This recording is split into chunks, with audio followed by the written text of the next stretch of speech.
Welcome to the Cal Talks podcast series. I'm Kelly Cloquet from the studios of Coyote Radio and Advertising in the College of Arts and Letters on the campus of California State University, San Bernardino. We are a dynamic and caring community of students, faculty, and staff members united by a passion for the arts and humanities. Our college inspires students and prepares them for the rapidly changing cultural and employment environment of the 21st century. Our classes are taught by faculty who are experts in their fields, providing students with tools for success in a world that values written and oral communication skills, analysis, critical thinking, and creativity. Let's get started.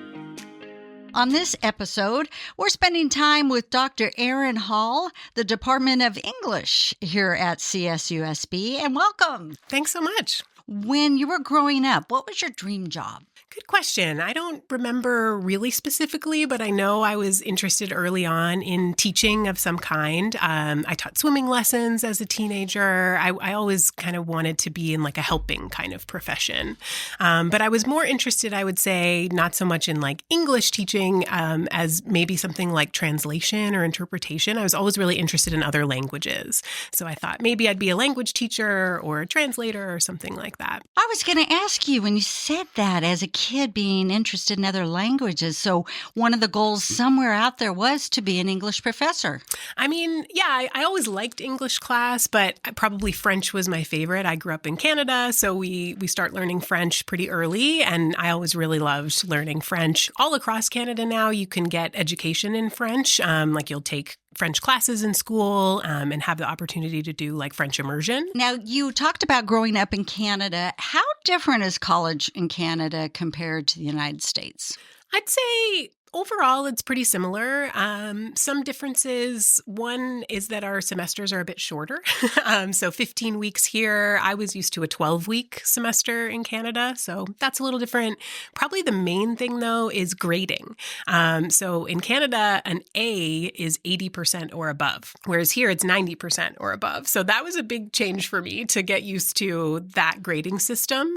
Everything else is similar. Like, all the other spans are just 10% of the grade, but for some reason, our A range is much bigger. And so that meant I had to change my grading quite a bit, actually, coming here. Being a Canadian, do you have a favorite hockey team? My brothers played hockey, and so I spent a lot of time watching hockey. And so as an adult, I'm like, no, thank you.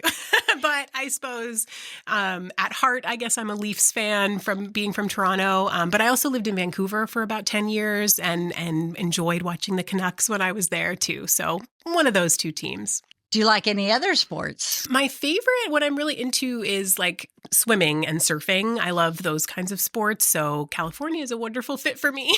I've been learning since I moved here. Yeah.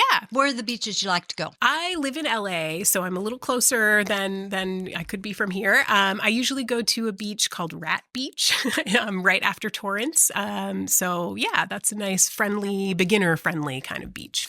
There is a CSUSB article, and you mentioned helping students and being a mentor. And you have a very good rating, my professor. Inform us of what you think makes a good mentor, what you strive to do to be a really good professor. Yeah, I mean, I think most of it is just making sure that students know I'm there for them. I feel like when I was a college student, I didn't necessarily feel like my professors were that approachable, or I didn't have that sense that I could go talk to them anytime. So that's something I really prioritize for my students, is making sure they know they can come talk to me, come to my office hours, email me, and I will always get back to them. I will always prioritize them. So that's probably number one.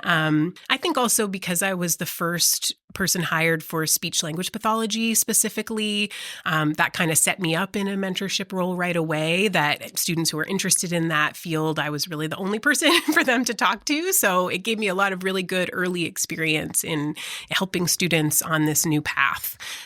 So yeah, I would say those are the main things. What was the process like opening this new program in the fall of 2022? You opened the speech language pathology program. Give us the background. Yeah, so I was hired in 2020 to develop this program specifically. They needed somebody who could teach linguistics courses, but also help get this speech-language pathology program started. So it was a great fit for me because I am a speech-language pathologist, or I was back in Canada. I'd worked for about 15 years as a professional, but also while I was doing my PhD in linguistics. So I was really had both sides of what we needed here. So I could start teaching linguistics courses, but also help build this program, which is a preparatory program because you need a master's degree to be a speech-language pathologist. We started with a certificate and minor program that students could take to give them the prerequisites they need to apply to a master's program. So that's what we launched in fall 2022. And yeah, it was really a fun process. I didn't know how to start a program being brand new to academia, but I got a ton of support from people in the English department. Where did you start? Really with looking at what other programs already exist. So a lot of the other Cal States already have these kinds of programs. Cal State LA, Cal State Long Beach, Northridge, San Marcos, lots of existing programs that really are designed to do exactly what we wanted to do, prepare students for a master's program. So that was the starting point. What kind of courses do they offer? What do we want to offer? And then it was also hiring new people to be able to teach these courses. So are they all in English at the other CSUs, or is this in health? That's a good point. Yeah, almost. I don't think any are in English. It's kind of unusual to be in English, but because our English program houses our linguistics concentration, that's a pretty close fit with speech pathology because really the foundation of SLP's work is understanding linguistics. So other CSUs, they either have their own department in SLP or communication sciences and disorders. Sometimes it did grow out of something like a health sciences oriented kind of department, or I've seen it even come from communication studies because there's that communications angle too. So different approaches. English is probably one of the less common ones, but in our department, we had a lot of linguistic students who were interested in SLP. So that's where it kind of came from. Down the road, would we have a master's program? We will. In fact, we will? Yeah, it's already underway. We've been working on that as our next step. And so if all goes well, we have to get accredited externally by the American Speech Language Hearing Association. But we are in that process. And so if all goes well, by fall 2027, we'll have a master's program launched and ready to go. That is fantastic. Yeah. The program says it provides students with good foundational learning for careers in related fields like teaching, early childhood education, and healthcare-related careers. How does the program achieve it? The existing program, students join in their junior year. So it's really like the last 2 years of their bachelor's program. They can take these courses, or they can do it after they've graduated with a degree in another field, and then they're coming back just to take these 12 courses in the program. So the 12 courses are really meant to give you these foundations in speech pathology, but you also get courses that really have a wider kind of view. So, for example, I teach child language and literacy development. You learn about all the stages of child language development in all the different domains. So like, how do they start producing sounds of their language, and then words and sentences, building up to everything they come to know about their language. Is it dada or mama first? What's the consensus? Usually mama. But, dada's pretty common early on too, but usually those lip sounds are easier to get started with. So we look at all of that. We look at literacy development too. So, something that kids don't pick up in the same way that they do oral language, but need to be taught. But how do we teach kids to read effectively? So that's really helpful for teachers, for future teachers.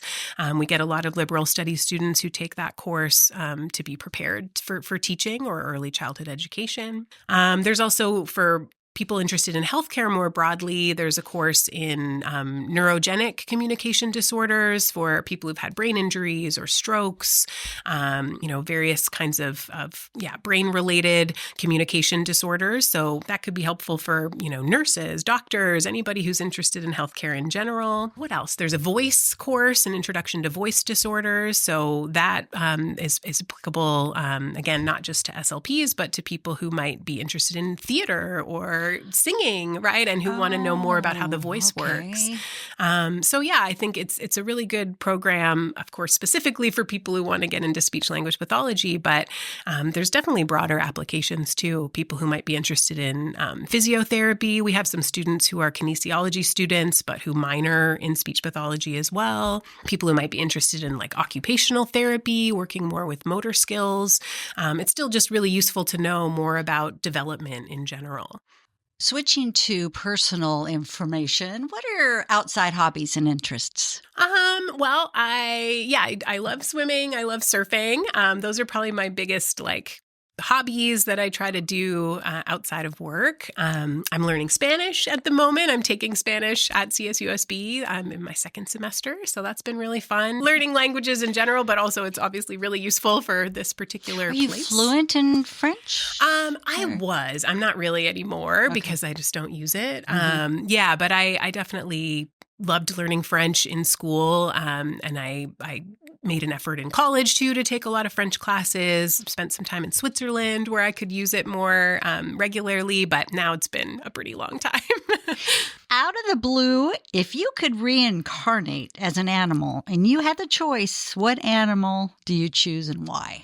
I would choose, it kind of relates to the same thing. I would choose a whale, I think, both because I love swimming and the ocean, and I'm really interested in what's down there, but also because of whale communication. I think there's so much that we don't know and are starting to learn about how whales communicate. I'm interested in animal communication in general, but specifically what's going on with whales, I think, is really interesting. So I'd love to get a glimpse.